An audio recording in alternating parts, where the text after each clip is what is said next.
Alors Jean, ici on est dans l'exploitation de la ferme Bonduel, donc à Renescure, tous les 400 hectares, dont de nombreuses parcelles en céréales, colza, que vous avez décidé de stocker sur l'exploitation. Donc vous avez mis en place ces 4 grands silos. Expliquez-nous un peu vos motivations pour lesquelles vous avez investi dans ces silos. Donc nous stockions déjà dans un hangar à plat. Ouais. Et nous avons revendu ce hangar pour diverses raisons. Donc nous avons dû investir dans une solution de stockage et après avoir analysé un peu toutes les possibilités, on a décidé de passer aux cellules extérieures. Ouais. Donc on a centré les cellules au milieu de l'exploitation. Ouais. On a donc 3 cellules de 630 tonnes en 10 mètres de diamètre et une cellule de 350 tonnes en 7 mètres de diamètre. Ouais. Avec vis de chargement Brand de 24 mètres. Ouais. La vis de chargement est en 160 tonneurs. Ouais. Et pratiquement on arrive à vider une benne de 20 tonnes en 12 minutes. En 12 minutes. Voilà. Ok, donc ça ne ralentit pas. Vous avez combien de bennes à disposition Donc là, avec le parcellaire assez groupé autour de la ferme, on arrive facilement à suivre la moissonneuse qui a un débit de 30 à 40 tonneurs avec 2 bennes. C'est une New Holland 8000 CX. Oui, une 80-90 CX. Ouais. Donc le génie civil représente une grosse partie parce que nous sommes donc dans des argiles et le sol, même s'il est bon, n'est pas tellement porteur. Ouais. Donc on a dû réaliser un important radier avec une bêche tour pour tour. Ah ouais. Ceci pour dire qu'il ne faut jamais négliger le coût du génie civil dans ce genre d'installation, qui représente dans notre cas 2 tiers des prix des silos. Ah ouais. Donc, le système de rechargement est indépendant à chaque cellule. Ouais.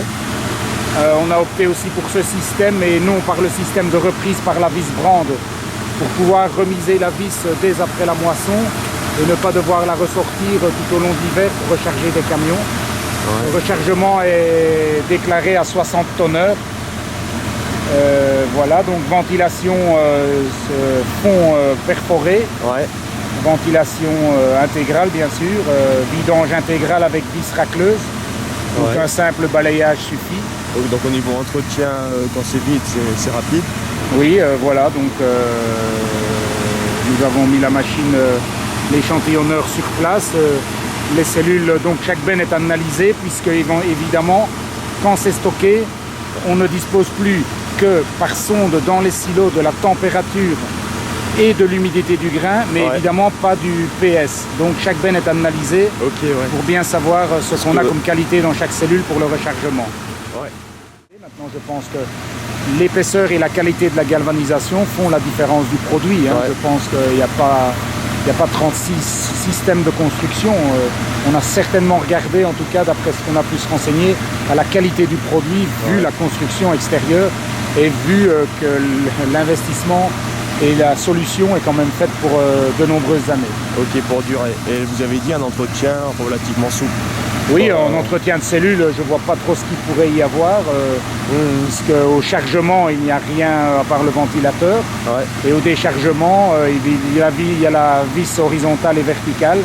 Bon voilà, l'entretien, il faut surveiller la tension de la courroie au pied.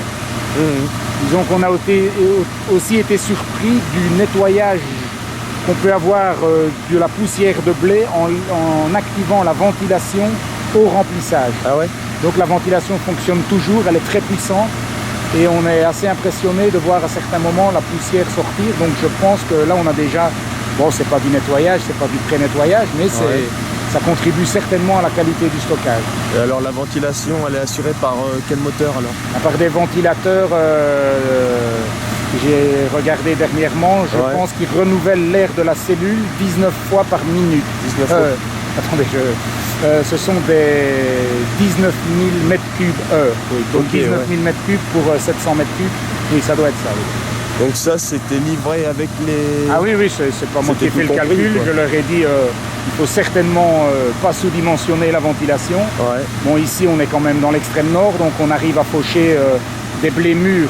Je dis bien des blés mûrs jusqu'à 17,5. En les stockant avec une ventilation très performante, on n'a aucun souci. Maintenant, des blés non mûrs jusqu'à 14,5, pas plus haut. Et ben Jean, un grand merci. Mais voilà.